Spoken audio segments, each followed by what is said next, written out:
بسم الله الرحمن الرحيم. السلام عليكم ورحمة الله وبركاته. مeel kasta oo joogto ad muuqaalkan ka daawanayso, magacaygu waa Maxamed Cabdullaahi Aadan. Markale waxaad ku soo dhawaataan muuqaaladii aad halkan uga barateen. Maantana waxaan ku hadli doonaa hal qayb oo ka mid ah local SEO-ga. Gaar ahaan waxaan ka hadlayaa qayb aad iyo aad u anfacaysa ganacsatada Soomaaliyeed ee gudaha iyo dibadda ku leh ganacsi oo runtii aan dareemayo inaysan ka faa'iideysan barnaamijka aan maanta halkan uga hadli doono.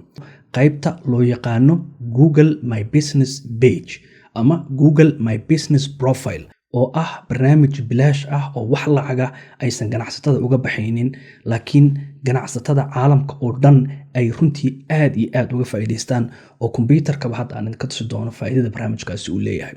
Waxaan rabaa in aad ku soo biirtaan barnaamijkaasi bilaashka ah si markaa haddana aad u isticmaashaan teknolojiyadii aan halkan ku soo bandhigay NFC-da ee markaa qofku uu mobileka saarayo deetana uu ku siinayo review. Dad badan baa su'aal iga soo weydiiyey oo igu yiri muxuu faa'iido ah uu leeyahay reviewgu. Sidoo kale waxay soo weydiiyeen maxay muhiim u tahay in Google-ka ganacsigan uu ku jiro. Marka waxaan rabaa inaan si kooban taa uga hadlo, kadibna computerka ayaan eegi doonaa, waxaan tusi doonaa ganacsatadu sida markaa ay u isticmaalayaan Google-ka iyo faa'iidada ay ka helayaan ayaan rabaa inaan halka idinka tuso. Waxaan rajaynayaa muuqaalkan markaad dhammaysato, haddii aad ku shaqayso digital marketing-kana, inaad xirfadaada uga faa'iideyn doonto ganacsatada. Haddii aad adiga qudhaadu leedahay ganacsi oo muuqaalkan daawanaysana, inaad barnaamijkan wax ka fahmi doonto, deetana markaa ama adigu aad samaysan doonto oo ku soo biiri doonto, ama markaa aad qof u shaqaalaysiin doonto si shaqadaasi ay kuugu qabtaan. Marka hore waxaan rabaa inaan sharaxo maxay tahay faa'iidada uu leeyahay Google-ka, gaar ahaan qaybtan loo yaqaano Google My Business Page-ka. Ka soo qaad ganacsi ayaad magaalada ka samaysay, laakiin cidna ma oga ganacsigaasi. Waxaa laga yaabaa inaad xaysiin u samayso ganacsigaaga, amaba qof aad u sheegto, qofkaasi qofka lagu sii sheego oo sidaa ganacsigaaga uu macaamil ku helo. Laakiin taa waa sida annaga Soomaali aan u dhaqanno oo ah inaan isku sheegno ganacsiga. Laakiin adduunku wuxuu u dhaqmaa inuu isticmaalo digital marketing-ka si ganacsigiisa loo barto, oo maalin walba waxay isku dayaan inay helaan macaamil cusub ama qof ku soo biira ganacsigaasi si sanad kasta ganacsigu uu u sameeyo dhaqaale ka badan dhaqaalihii uu sanadkaas sameeyay.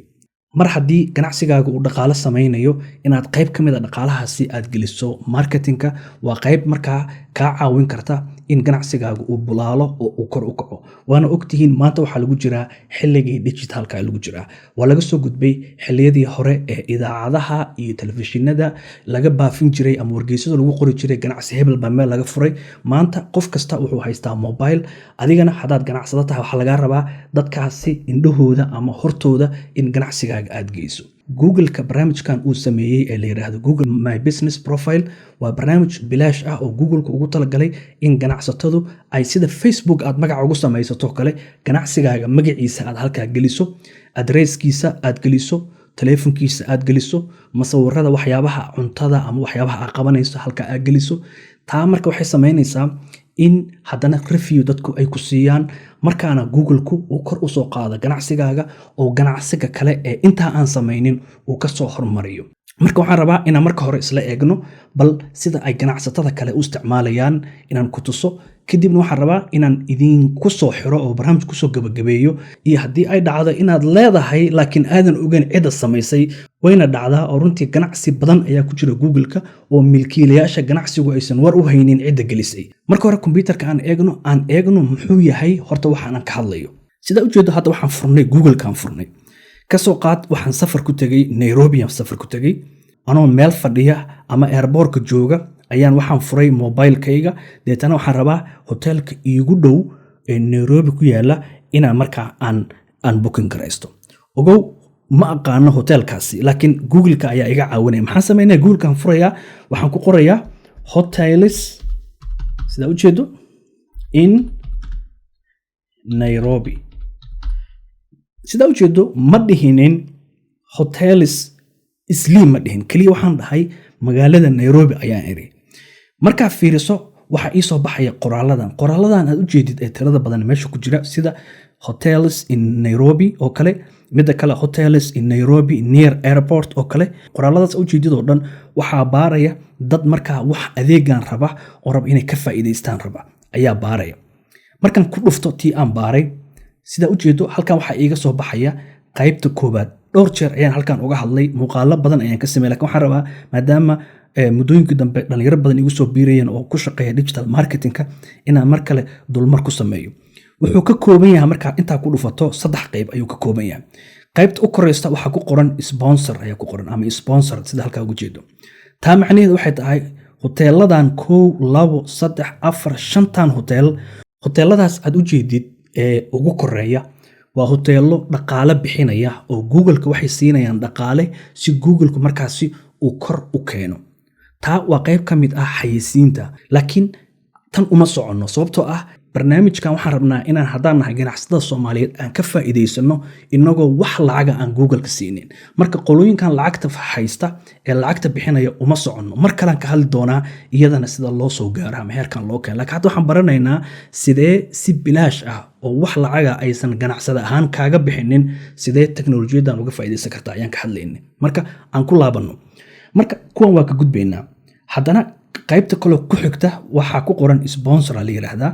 iyadana waa hoteelada ugu caansan, waa taqaanaa waa booking oo kale, waa meelaha website-yada ugu caansan weeye. marka asna lacag ayuu bixinayaa aan ka gudubno. sidoo kale mid kale ku xiga waa ka gudbaynaa.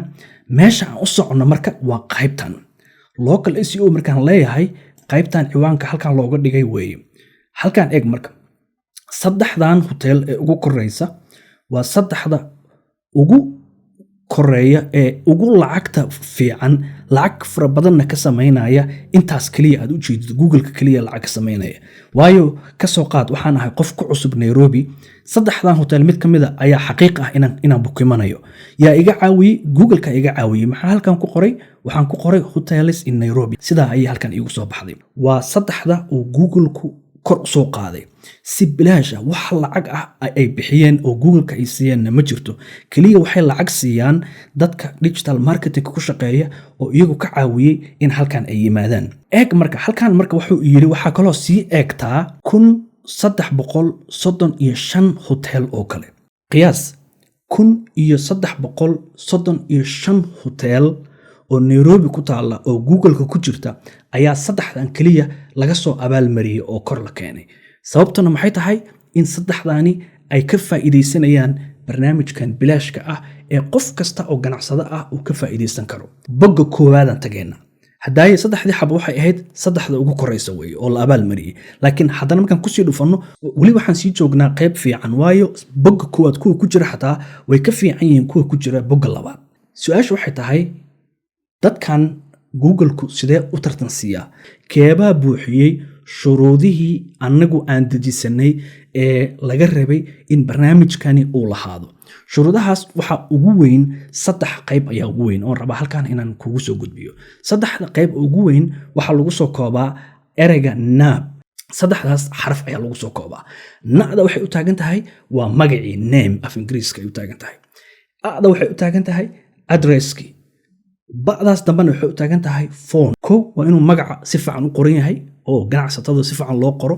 2 waa in addresska la geliyo. 3 waa in telefoonka la geliyo. 3daas ayaa ugu muhiimsan oo kow ah. kaligood maahan ugu heeda. 3daas kaliya waa muhiim. waa 3da la rabo in marka u horeeyaba la qabto. marka hadda waxaan eegaynaa 3daas aan soo sheegay ee xaraf kuwa ugu horeeya ee 3dii hadday ugu koreysay ma buuxiyeen shuruudahaasi ayaan isla fiirinaynaa. okay, 3dii ugu koreysay waa kuwaana Soomaali. marka kan u koreeya aan sii eegno ku dhufanaynaa, kligaan siinaynaa, waxa noo soo furmaya qaybtiisa noo soo furmaya. halkan sida u jeedo 2 qayb u kala qaybsan. qayb waa qaybta maapka, qaybna waa qaybta caadiga ah ee masawiradii ay ku jiraan. sida u jeedo masawiro qurux badan ayuu halkan soo geliyay.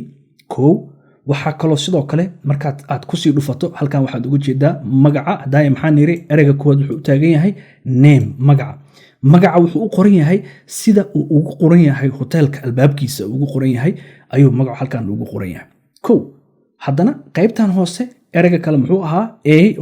oo ah addresska. waa kana halkan eeg wuxuu buuxiyay shuruudii kale oo ah addresskii oo dhammaystiran ayuu halkan soo geliyay.